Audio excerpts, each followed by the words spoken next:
नमस्कार दोस्तों, मैं लेकर आया हूँ आपके बीच 12th क्लास ज्योग्राफी के फर्स्ट चैप्टर की क्लास, जिसका नाम है मानव भूगोल, प्रकृति व विषय क्षेत्र।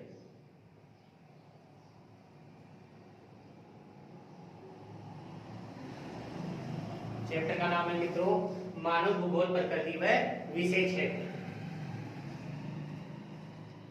बात करूं भूगोल की। भूगोल शब्द ग्रीक या यूनानी भाषा के दो शब्दों से मिलकर बना है। ग्रीक या यूनानी भाषा के दो शब्दों से मिलकर बना है। पहला है जियो और दूसरा है ग्राफियन। जियो का मतलब होता है दोस्तों पृथ्वी, और ग्राफियन का मतलब होता है वर्णन करना, अर्थात पृथ्वी का वर्णन करना। थोड़ी सी मैं चर्चा करूं भूगोल शब्द की। तो भूगोल शब्द का जनक, भूगोल शब्द का जनक, भूगोल शब्द का जनक था दोस्तों इरेटोस्थनीज। भूगोल शब्द का जनक था इरेटोस्थनीज। बात करें भूगोल का जनक, हमारे बीच ये जो भूगोल सब्जेक्ट है वो लेकर आने वाले कौन थे? तो भूगोल का जनक था मित्रों हिकेटियस। भूगोल का जनक था हिकेटियस। बात करें भूगोल की शाखाएं, भूगोल की दो शाखाएं हैं। पहली है भौतिक भूगोल, भौतिक भूगोल जिसका अध्ययन अपन ने 11वीं क्लास में कर लिया है, और दूसरी शाखा है जिसका नाम है मानव भूगोल, जिसका अध्ययन अपन 12th क्लास में कर रहे हैं। बात करें जो वर्तमान में अपन जिस भूगोल का अध्ययन करते हैं उसे किस नाम से जाना जाता है? उसे जाना जाता है दोस्तों आधुनिक मानव भूगोल के नाम से।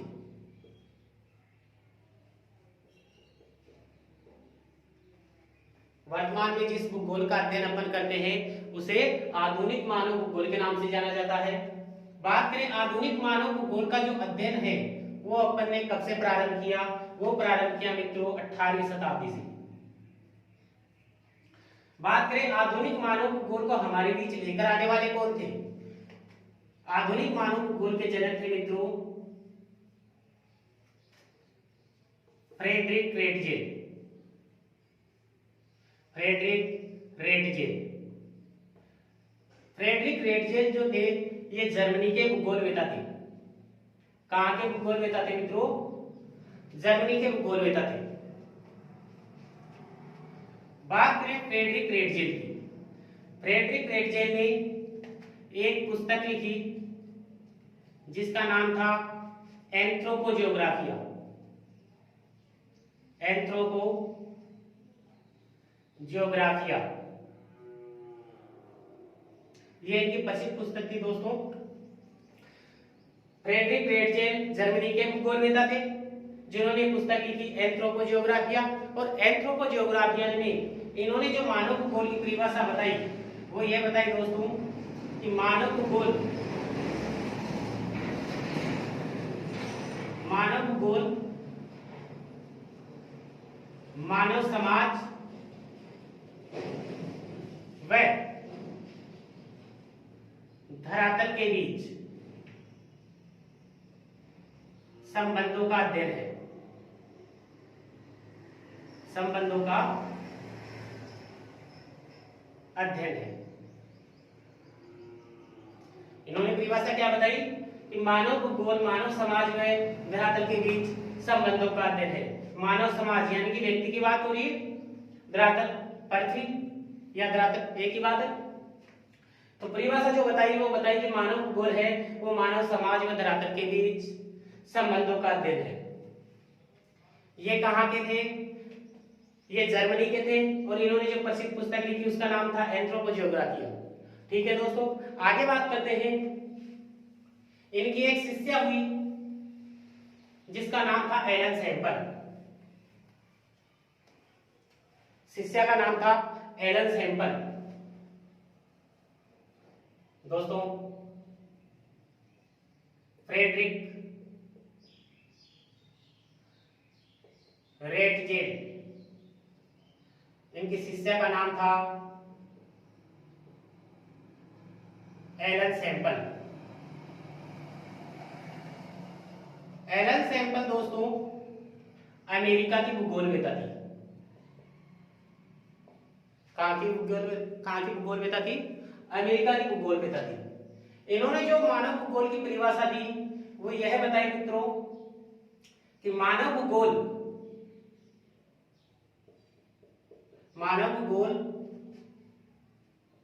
चंचल मानव, चंचल का मतलब एक्टिव मानव, एक्टिव मानव, चंचल मानव है अस्थायी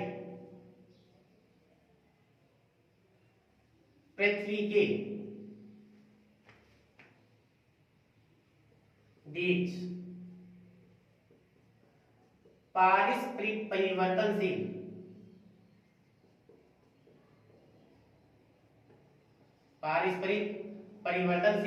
संबंधों का अध्ययन है।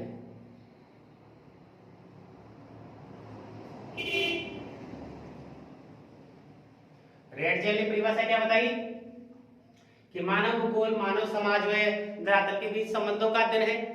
और फ्रेडरिक रेटजेल की शिष्या एलन सैंपल जो अमेरिका की भूगोलवेत्ता थी, इन्होंने परिभाषा जो दी वो ये दी कि मानव भूगोल है वो चंचल मानव व अस्थायी पृथ्वी के बीच पारस्परिक परिवर्तनशील संबंधों का अध्ययन है। फ्रेडरिक रेटजेल व एलन सैंपल ने जो विचारधाराएं प्रकट की, जो विचारधाराएं मानव भूगोल के बारे में बताई, उन विचारधाराओं को नाम दिया गया निश्चयवाद या नियतिवाद। जो निश्चयवाद या नियतिवाद विचारधारा है, ये मानव भूगोल की परिभाषा बताते हैं कि मानव भूगोल में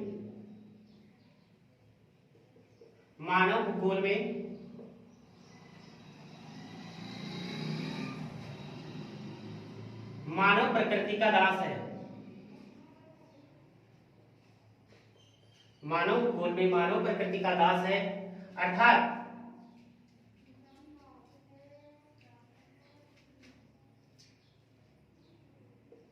प्रकृति ही सर्वेसर्वा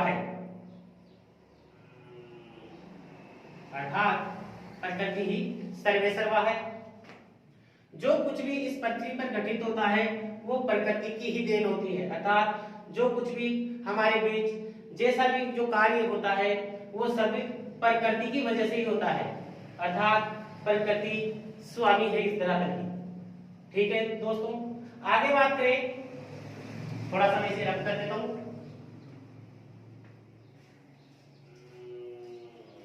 आगे चल करके एक और भूगोलवेत्ता हमारे सामने आते हैं जिनका नाम है Vidal de Laplace. Vidal D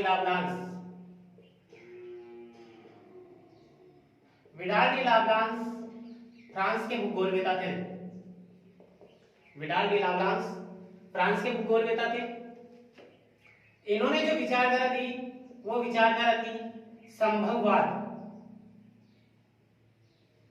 और संभववाद में इन्होंने जो विचारधारा दी उसमें यह बताया कि मानव प्रकृति का स्वामी होता है। अर्थात मानव ही सब कुछ है। जो कुछ भी इस पृथ्वी पर घटित होता है वो सब मानव के कारण होता है। आगे चल करके एक और भूगोलवेत्ता हुए जिनका नाम है Griffith Taylor. Griffith Taylor America के भूगोलवेत्ता थे।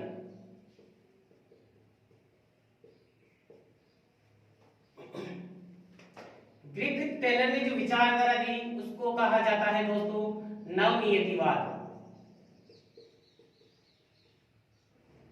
इसे नवनिश्चयवाद भी कहा जाता है।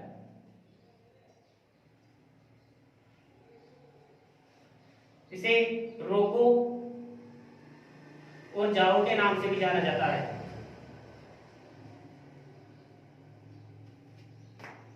इन्होंने जो बताया वो मानव भूगोल के बारे में परिभाषा यह बताई कि न तो मानव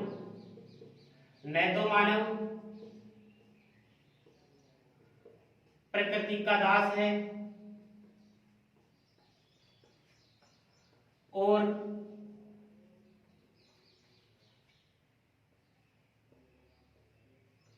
न ही स्वामी है। अर्थात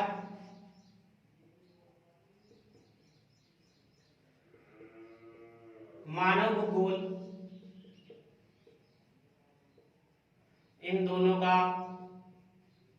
मिला जुला रूप है।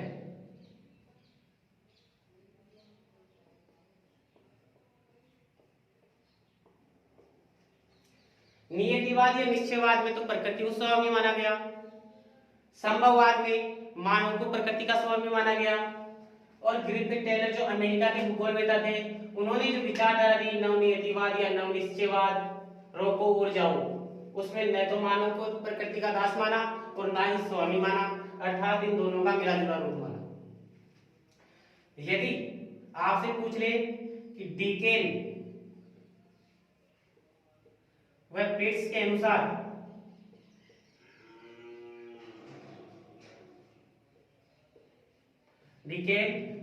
अनुसार मानव भूगोल में किसका अध्ययन किया जाता है?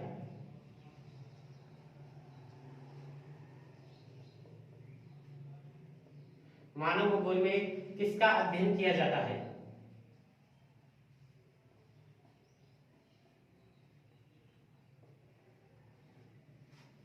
तो दोस्तों मानव के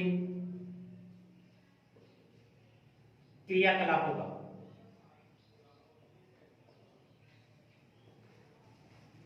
विडाल डी लाप्लास फ्रांस के भूगोलवेत्ता थे जिन्होंने विचारधारा दी संभववाद, और संभववाद में मानव प्रकृति का स्वामी होता है, अर्थात मानव ही सब कुछ होता है। जो कुछ भी इस प्रकृति पर घटित होता है, इस धरातल पे जो भी घटित होता है वो सब कुछ मानव के कारण होता है।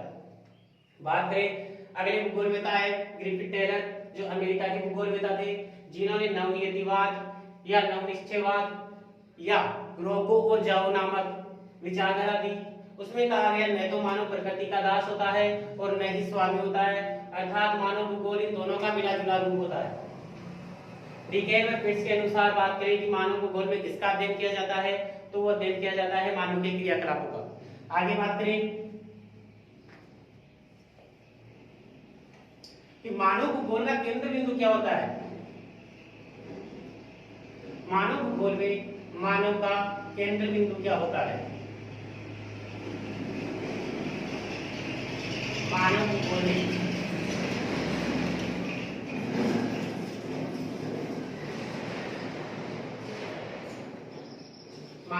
में केंद्र बिंदु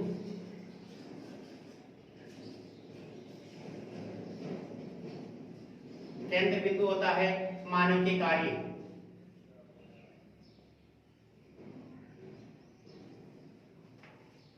आगे बात करें मानव भूगोल का विषय क्षेत्र। मानव भूगोल का विषय क्षेत्र कि अपन मानव भूगोल में कौन कौन से विषयों का अध्ययन करते हैं। तो अपन दोस्तों अध्ययन करते हैं जनसंख्या का भौगोलिक अध्ययन। जनसंख्या का भौगोलिक अध्ययन मतलब जनसंख्या कितनी होती है, घनत्व कितना होता है, लिंगानुपात कितना होता है। दूसरा अध्ययन करते हैं प्राकृतिक संसाधनों का अध्ययन कि हमारी पृथ्वी पर कौन कौन से प्राकृतिक संसाधन हैं। तीसरा पॉइंट है सांस्कृतिक संसाधनों का अध्ययन।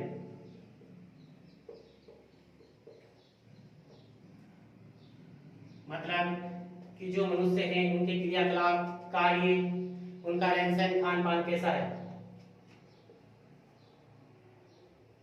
चौथा आता है वातावरण समायोजन। वातावरण समायोजन का अध्ययन कि मनुष्य वातावरण के अनुकूल अपने आप को कैसे रख लेता है। पांचवा पॉइंट है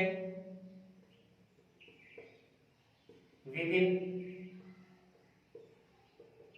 प्रदेशों के बीच संबंधों का अध्ययन।